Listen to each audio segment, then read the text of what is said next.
Hello नमस्कार दोस्तों, आप सभी का स्वागत है आपके YouTube चैनल यूनिक प्लस पर। और मैं सचिन आज नई जीएस की प्रैक्टिस सेट सीरीज लेके आया हूं और मैं उम्मीद करता हूं ये आपके लिए परीक्षा की दृष्टि से अत्यंत उपयोगी साबित होगी। तो चलिए शुरू करते हैं आज के सेशन को।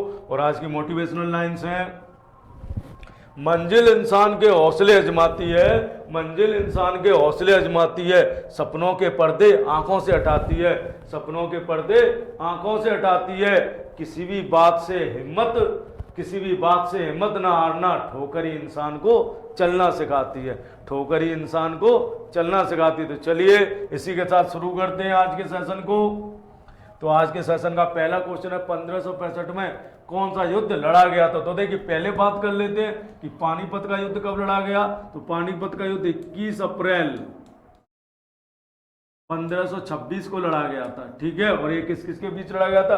बाबर और इब्राहिम लोदी के बीच लड़ा गया था, जिसमें इब्राहिम लोदी की हार होती है और भारत दिल्ली पर मुगलों की सत्ता स्थापित होती है, ठीक है। पानीपत का द्वितीय युद्ध ये लड़ा जाता है 5 नवंबर 1556 को लड़ा जाता है पानीपत का द्वितीय युद्ध। और इस युद्ध में अकबर की जीत होती है और हेमू विक्रमादित्य पराजित होता है। पानीपत का तृतीय युद्ध,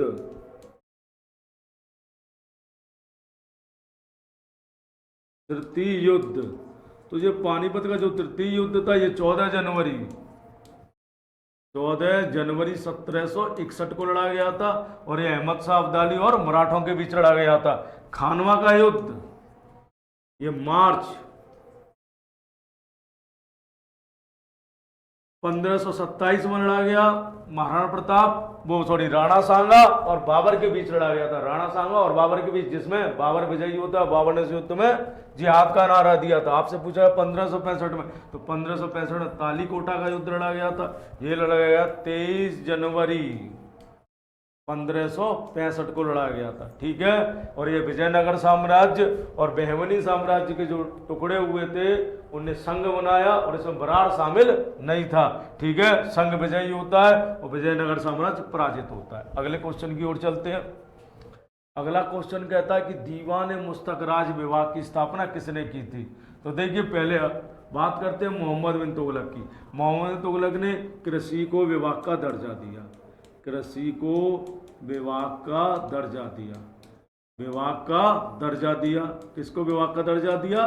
कृषि को विभाग का दर्जा दिया मोहम्मद बिन तुगलक ने। दूसरी बात, जिसको दीवाने कोही का, क्या कहा? दीवाने कोही का, क्या क्या? दीवाने कोही का, ठीक है।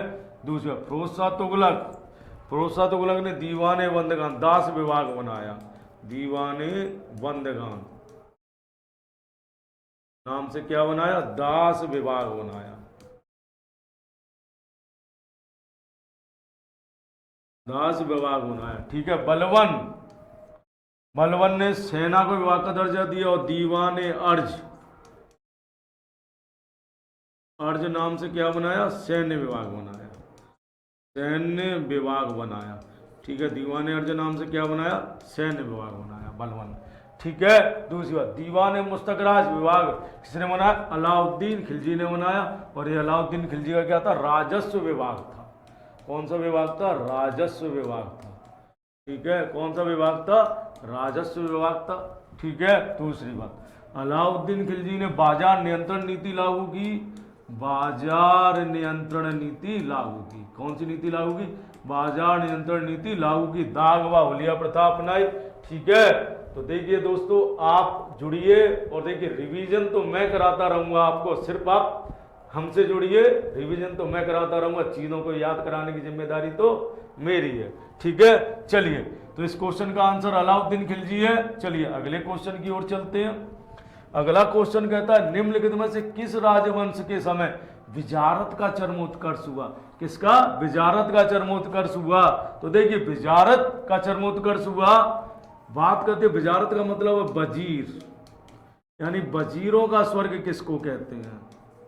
किसका काल था जिसमें वजीरों का स्वर्ग कहते हैं? तो फिरोज शाह तुगलक के काल को वजीरों का स्वर्ग कहते हैं। फिरोज शाह तुगलक के काल को क्या कहते हैं? वजीरों का स्वर्ग कहते हैं। तो इस क्वेश्चन का आंसर होगा तुगलक, ठीक है। दूसरा, लोधी वंश का काल अमीरों का स्वर्ग, अमीरों का स्वर्ग लोधी वंश का काल अमीरों का स्वर्ग कहलाता है। लोधी वंश का काल क्या कहलाता है? अमीरों का स्वर्ग कहलाता है। ठीक है। और खिलजियों का काल, अलाउद्दीन खिलजी था तो खिलजी का काल, खिलजियों का काल, खिलजियों का काल, खिलजियों का काल कहलाता है अमीरों का नर्क, अमीरों का नर्क कहलाता है। खिलजियों का काल क्या कहलाता है? अमीरों का नर्क कहलाता है। ठीक है। इलवरी तुर्क, देखिए इलवरी कौन थे? ये तुर्क थे। इल्तुतमिश व बलवन कौन थे? इलवरी तुर्क थे। पेपर में कई बार क्वेश्चन पूछा गया। इल्तुतमिश और बलवन दोनों क्या थे? इलवरी तुर्क थे। ठीक है। चलिए अगले क्वेश्चन की ओर। क्वेश्चन का आंसर आपको पता चल गया कि निम्न में से किस राजवंश के समय वजारत चरमोत्कर्षपति? तो तुगलक के समय, यानी फिरोजा तुगलक के काल को वजीरों का स्वर्ग कहते हैं। ठीक है। अलाई दरवाजे का निर्माण किसने करवाया? तो देखिए इल्तुतमिश ने क्या बनवाया? अतारिकन का दरवाजा, अतारिकन का दरवाजा किसने बनवाया? इल्तुतमिश ने। ठीक है। दरवाजा ये इसने जो गौर प्रांत था उसमें उससे स्वतंत्रता प्राप्त करने के उपलक्ष्य में बनवाया था अतारिकन का दरवाजा इल्तुतमिश, यानी 1215 में त्राइन के तृतीय युद्ध में यल्दूज को पराजित कर दिया था इसने। ठीक है। बलवन ने लाल महल, लाल महल और किलो खरी का महल बनवाया बलवन ने। फिरोज शाह तुगलक ने फिरोज शाह कोटला बनवाया और कई नगर बसाए। लिख दीजिए फिरोज शाह कोटला, कोटला किसने बनवाया? फिरोज शाह तुगलक ने बनवाया। देखिए अलाउद्दीन खिलजी ने अलाई दरवाजा बनवाया। किसने बनवाया? अलाउद्दीन खिलजी ने अलाई दरवाजा बनवाया। ठीक है। देखिए इल्तुतमिश के अतारिकन दरवाजे से ही प्रेरणा लेकर अकबर ने बुलंद दरवाजा बनवाया था। ठीक है। बुलंद दरवाजे की प्रेरणा अकबर ने किससे ली थी? अतारिकन के दरवाजे से। चलिए अगले क्वेश्चन की ओर चलते हैं। अगला क्वेश्चन कहता तबकात नासरी के लेखक कौन थे? अरे इसमें सारे ऑप्शन ही गलत कर दिए हैं उसने। ठीक है। तो देखिए तबकात नासरी के लेखक कौन थे? मिनहाज उस सिराज थे। कौन थे? मिनहाज उस सिराज। ये किसके लेखक थे? तबकात नासरी के लेखक थे मिनहाज उस सिराज। ठीक है। चलिए अगले क्वेश्चन की ओर चलते हैं। आपसे पूछेगा निम्न यात्रियों के पधारने का क्या अनुक्रम था? तो देखिए निम्न यात्रियों में सबसे पहले कौन होता है? अलबरूनी। अलबरूनी किसके साथ आया था? अलबरूनी आया था महमूद गजनवी के साथ। अलबरूनी किसके साथ आया? महमूद गजनवी के साथ आया, महमूद गजनवी के साथ। ठीक है। और इसकी साथ आया। पुस्तक कौन सी है? पुस्तक है इसकी किताब उल हिंद। किताब पुस्तक कौन सी लिखी इसने? किताब उल हिंद लिख दी। इसके बाद आते इब्न बतूता पहन के जूता। इब्न बतूता किसके काल में आए थे? ये आए थे मोहम्मद बिन तुगलक के काल, तुगलक के काल में आए, काल में। ठीक है। इब्न बतूता मोहम्मद तुगलक की पुस्तक कौन सी है इनकी? पुस्तक है रेहला। पुस्तक कौन सी है? रेहला। इब्न बतूता की पुस्तक कौन सी है? रेहला है। ठीक है। ट्रेवनर ये शाहजहां के काल में आए। ठीक है। और 6 बार भारत का दौरा किया, 6 बार। ठीक है। 6 बार भारत का दौरा किया इन्होंने। कितनी बार भारत का दौरा किया? 6 बार। मनुची, मनुची की किताब है स्टोरी ऑफ द मोगरा, स्टोरी द मोगरा मनुची की किताब है। ठीक है। और मनुची भारत आते हैं तुम्हारे 1654 में। कब आते हैं? 1654 में मनुची भारत आते हैं। और ये कहाँ के निवासी थे? इटली के। मनुची कहाँ के निवासी थे? इटली के निवासी थे। ठीक है। तो सबसे बाद में मनुची आए हैं। ठीक है। तो चलिए देखते हैं। सबसे पहले अलबरूनी 3, दूसरे नंबर पर इब्न बतूता 1, फिर ट्रेवनर्स, फिर मनुची। तो दूसरा आंसर सही होगा आपका। ठीक है। अगले क्वेश्चन की ओर चलते हैं। संविधान का कौन सा भाग कल्याणकारी राज्य का आदर्श घोषित करता है? कल्याणकारी राज्य का आदर्श घोषित करता है तो वो राज्य के नीति निर्देशक तत्व कौन से? राज्य के नीति निर्देशक संविधान के भाग 4 में दिए गए हैं। ठीक है। दूसरी बात, वाद योग्य नहीं है। यानी इनके खिलाफ किसी भी न्यायालय में अपील नहीं की जा सकती। नहीं है, दूसरे वाद योग्य नहीं है ये, ठीक है, वाद योग्य नहीं है, किसी भी न्यायालय में इनके खिलाफ अपील नहीं की जा सकती है। दूसरी बात, वाद योग्य नहीं है। राज्य के कर्तव्य, राज्य के कर्तव्य, ठीक है, कर्तव्य तुझे लिए कहां से गए हैं?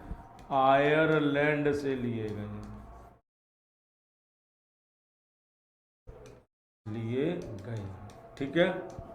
चलिए आइए, मूल अधिकार भाग 3, मूल अधिकार भाग 3, 12 से 35 तक। मौलिक कर्तव्य भाग 4 का कब जोड़ा गया? 42वां संविधान संशोधन 1976। कितने जोड़े गए थे? 10। 11वां कब जोड़ा गया? 86वें संविधान संशोधन के द्वारा, ठीक है। अगले क्वेश्चन की ओर चलते हैं। अगला क्वेश्चन आपसे कहता है कि भारतीय संविधान में सम्मिलित समवर्ती सूची किस देश की देन है? देखिए, तो समवर्ती सूची का मतलब होता है केंद्र व राज्य दोनों को, केंद्र व राज्य दोनों को कानून बनाने का अधिकार है। समवर्ती सूची वाले से राज्य दोनों को कानून बनाने का अधिकार,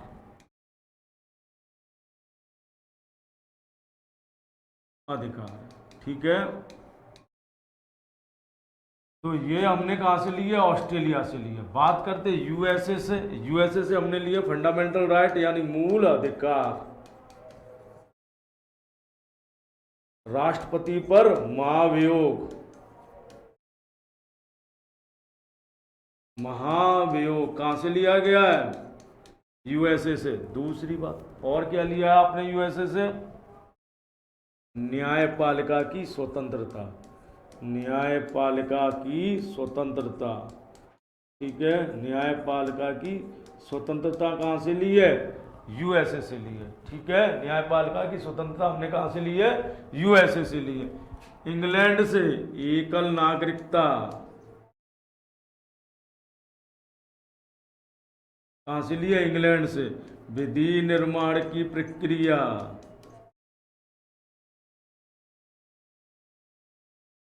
विधि निर्माण की प्रक्रिया, संसदीय शासन प्रणाली कहां से ली है? इंग्लैंड से। संसदीय शासन प्रणाली, शासन प्रणाली कहां से ली है? इंग्लैंड से ली है, ठीक है। संसदीय शासन प्रणाली कहां से ली है? हमने इंग्लैंड से ली है। दक्षिण अफ्रीका से संविधान संशोधन, संविधान संशोधन की प्रक्रिया, ठीक है। मूल कर्तव्य कहां से लिए हैं? रूस से लिए हैं। मूल कर्तव्य कहां से लिए? हमने रूस से लिए हैं, ठीक है। राष्ट्रीय आपातकाल 1935 के अधिनियम से लिया गया, जो कि राष्ट्रीय आपातकाल के दौरान मूल अधिकारों का उल्लंघन, ये हमने जर्मनी के वाइमर संविधान से लिया है, ठीक है। चलिए अगले क्वेश्चन की ओर चलते हैं। तो इस क्वेश्चन का आंसर ऑस्ट्रेलिया है। अगला क्वेश्चन कहता है कि निम्नलिखित में से कौन राज्य नीति तत्व नहीं है? तो देखिए, मादक पेयों का उपभोग निषेध ये करता है आर्टिकल 47 में दिया गया। गाय व बछड़ों का वध निषेध आर्टिकल 48। पर्यावरण संरक्षण संवर्धन आर्टिकल 48A देता है पर्यावरण संरक्षण एवं संवर्धन। 16 वर्ष की आयु तक के बच्चों को निःशुल्क शिक्षा, ये नहीं दिया गया, ठीक है। ये नहीं है, ये किसका भाग है? ये मूल अधिकार है, मूल अधिकार है, ठीक है। दूसरी बात, 21A है जो 86वें संविधान संशोधन द्वारा जोड़ा गया था, ठीक है। 21A है जो 86वें संविधान संशोधन द्वारा जोड़ा गया था, ठीक है। इसमें आर्टिकल 45 जो है वो बात करता है 0 से 6 वर्ष के बच्चों की शिक्षा की, बच्चों की शिक्षा, ठीक है। आर्टिकल 45 बात करता है 0 से 6 वर्ष के बच्चों की शिक्षा की बात करता है, ठीक है। चलिए, तो इस क्वेश्चन का आंसर हो गया। अगले क्वेश्चन की ओर चलते हैं। अगला क्वेश्चन कहता है कि राज्य के नीति और सिद्धांत एक ऐसा चेक है जो बैंक की सुविधा के अनुसार अदा किए जाते हैं। ये बात किसने कही थी? देखिए, तो मैं आपको बता चुका हूँ, राज्य के नीति तत्व बाध्य योग्य नहीं है, यानी अगर राज्य इनका पालन नहीं करता है, इन कर्तव्यों का निर्वहन नहीं करता, तो हम किसी भी न्यायालय में अपील नहीं कर सकते हैं। इसीलिए कहा गया कि ये एक ऐसा चेक है जो बैंक की सुविधा के अनुसार अदा किए जाते हैं। ये बात केटी शाह ने कही थी। किसने कही थी? केटी शाह ने। ठीक है। Doctor B R. अम्बेडकर ने राज्य के नीति निर्देश तत्वों के बारे में आर्थिक लोकतंत्र कहा है। आर्थिक लोकतंत्र का है राज्य के नीति निर्देशक तत्वों के बारे में। ठीक है। Doctor B R. अम्बेडकर ने राज्य के नीति में आर्थिक लोकतंत्र का, जबकि एक ऐसा चेक जो बैंक की सुविधा के अनुसार भुगतान की जाती है, ये बात केटी शाह ने कही है। ठीक है। चलिए अगले क्वेश्चन की ओर चलते हैं। भारतीय संविधान का कौन सा अनुच्छेद भारत की विदेश नीति से संबंधित है? भारतीय संविधान का कौन सा अनुच्छेद भारत की विदेश नीति से संबंधित है? तो देखिए, बात करते हैं आर्टिकल 280 वित्त आयोग। आर्टिकल 280 में क्या है? वित्त आयोग। ठीक है। आर्टिकल 312 में नई अखिल भारतीय सेवाएं शुरू करना, या नई अखिल भारतीय सेवाओं का गठन।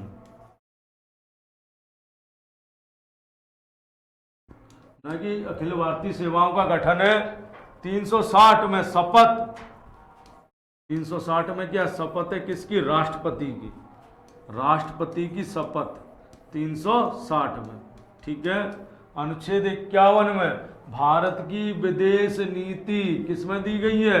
अनुच्छेद 51 आर्टिकल 51 में कहा गया कि भारत अंतर्राष्ट्रीय शांति समझौतों के लिए प्रयास करेगा और उन्हें अनुमति देगा। ठीक है। चलिए अगले क्वेश्चन की ओर चलते हैं।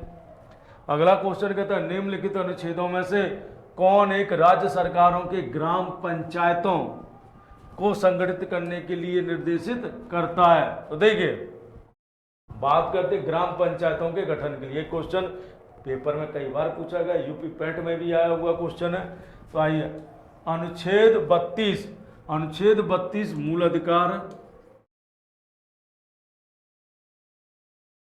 और इसमें दिया गया संवैधानिक उपचार, यानी आपके मूल अधिकारों का उल्लंघन होता है, संवैधानिक उपचार मूल अधिकारों का उल्लंघन होता है, तो आप आर्टिकल 32 के तहत अपील कर सकते हैं। आर्टिकल 44 में समान सिविल संहिता, आर्टिकल 44 में क्या? समान सिविल संहिता। आर्टिकल 44 में समान सिविल संहिता है। आर्टिकल 48 में पर्यावरण और संरक्षण की बात कही गई है, और आर्टिकल 40 में ग्राम पंचायतों के गठन की बात। आर्टिकल 40। ठीक है। इस क्वेश्चन का आंसर आर्टिकल 40 यानी 2 है। चलिए अगले क्वेश्चन की ओर चलते हैं। आपसे पूछा गया कौन सी जनजाति दीपावली को शोक और त्योहार के रूप में बनाती है? कौन सी जनजाति दीपावली को शोक त्योहार के रूप में बनाती है? तो देखिए, मुंडा जनजाति कहाँ की है? ये झारखंड की है।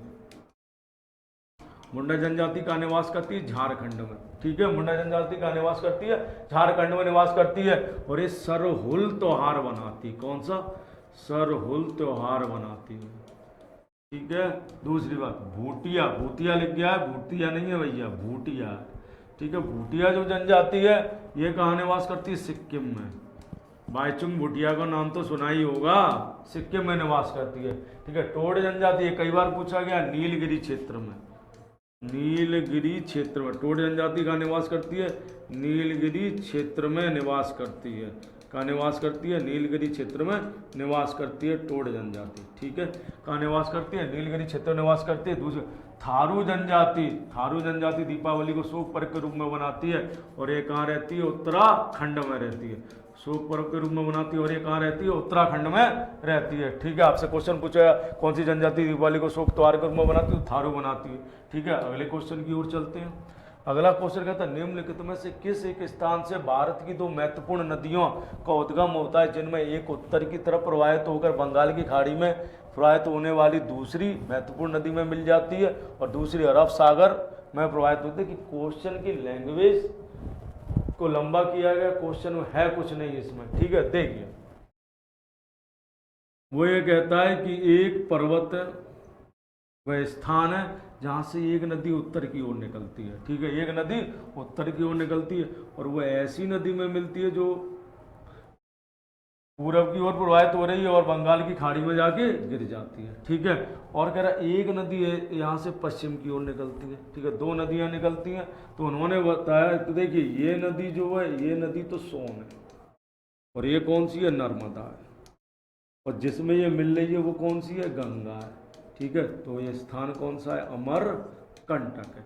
कौन सा स्थान है, अमरकंटक है। कहाँ से निकलती है, अमरकंटक से निकलती है, ठीक है। तो यहाँ लिख लीजिए अमरकंटक, अमरकंटक सही होगा, ठीक है। कौन सा आंसर सही होगा, अमरकंटक आंसर इसका बिल्कुल सही होगा। चलिए अगले क्वेश्चन की ओर चलते हैं। अगला क्वेश्चन महाबलेश्वर। चलिए, प्रायद्वीपीय भारत की सबसे लंबी नदी कौन सी है? तो प्रायद्वीपीय भारत की सबसे लंबी नदी कौन सी है, गोदावरी है। कौन सी है, गोदावरी। गोदावरी कहाँ से निकलती है, त्र्यंबक पठार से निकलती है, नासिक, त्र्यंबक पठार, नासिक, ठीक है। महाराष्ट्र में इस नदी का उद्गम, और नासिक के तट पर कौन सा मेला लगता है, कुंभ का मेला लगता है नासिक में, ठीक है। कौन सा मेला लगता है, कुंभ का मेला कहाँ लगता है, नासिक में लगता है। 4 जगह कुंभ लगता है, ठीक है, उनमें से एक नासिक है, कुंभ लगता है, ठीक है। कृष्णा नदी महाबलेश्वर से निकलती है महाराष्ट्र में, महाबलेश्वर से। ये भी कहाँ गिरती है, बंगाल की खाड़ी में गिरती है। कावेरी नदी कर्नाटक के पास कुर्ग जिले से निकलती है, कर्नाटक के पास कुर्ग जिले के, कर्नाटक के पास कुर्ग जिले से निकलती है, ठीक है, कुर्ग जिले से निकलती है। कहाँ से निकलती, कर्नाटक के पास कुर्ग जिले से निकलती है नदी, ठीक है। दूसरी बात, प्रायद्वीपीय भारत की सबसे लंबी नदी है तो गोदावरी है, और ये पश्चिम की ओर प्रवाहित होती है, पश्चिम की ओर प्रवाहित होती है, पश्चिम की ओर, ठीक है। आपसे पेपर में क्वेश्चन पूछा जाएगा कि प्रायद्वीपीय भारत की सबसे लंबी नदी कौन सी, गोदावरी 1465 किलोमीटर है, ये 1465। नर्मदा नदी 1312 और कृष्णा लगभग 100, ठीक है। कावेरी नदी दक्षिण भारत की एकमात्र सतत वाहिनी नदी है, कावेरी नदी दक्षिण भारत की एकमात्र सतत वाहिनी नदी है। चलिए अगले क्वेश्चन की ओर चलते हैं। अगला क्वेश्चन कहता है कि भारत के किस जलप्रपात को लोकप्रिय रूप से न्याग्रा जलप्रपात कहा जाता है? देखिए, धुआंधार जलप्रपात ये जबलपुर में, जबलपुर में कौन सी नदी पर है, नर्मदा नदी पर। कौन सी नदी पर, जबलपुर में नर्मदा नदी पर है। चित्रकूट जलप्रपात, तो चित्रकूट जलप्रपात है, इसे ही भारत का लोकप्रिय न्याग्रा जलप्रपात कहा जाता है, और ये किस राज्य में, छत्तीसगढ़ में। कहाँ पर है, छत्तीसगढ़ राज्य में, ठीक है। दूध सागर जलप्रपात गोवा, गोवा कर्नाटक की सीमा पर है, कर्नाटक की सीमा पर, गोवा व कर्नाटक की सीमा पर है ये, ठीक है। दूध सागर जलप्रपात गोवा व कर्नाटक की सीमा पर है, ठीक है। और ये कौन सी नदी पर है, मांडवी नदी पर, मांडवी नदी पर है, ठीक है। जोग जलप्रपात शरावती नदी पर है, कर्नाटक में, शरावती नदी पर है, कर्नाटक में। देखिए, आपसे क्वेश्चन पूछा गया था कि न्याग्रा जलप्रपात जो लोकप्रिय जलप्रपात है किसको कहा जाता है, तो चित्रकूट जलप्रपात को कहा जाता है, ठीक है। अगले क्वेश्चन की ओर चलते हैं। अगला क्वेश्चन कहता है कि चिल्का झील कहाँ स्थित है? तो देखिए, चिल्का झील जो है यहाँ स्थित है, और इस तट को कौन सा तट कहते हैं, उत्तरी सरकार तट कहते हैं, उत्तरी सरकार तट कहते हैं। तो चिल्का झील कहाँ स्थित है, उत्तरी सरकार तट पर स्थित है, ठीक है। मालाबार तट केरल वाले को कहते हैं, कोंकण तट महाराष्ट्र प्लस गोवा वाले तट को कोंकण का तट कहते हैं, महाराष्ट्र प्लस गोवा वाले तट को कोंकण का तट कहते हैं, ठीक है। महाराष्ट्र प्लस गोवा वाले तट को कोंकण का तट, महाराष्ट्र प्लस गोवा वाले तट को कौन सा तट कहते हैं, कोंकण का तट कहते हैं। कोरोमंडल तट तमिलनाडु, कोरोमंडल तट तमिलनाडु में, ठीक है।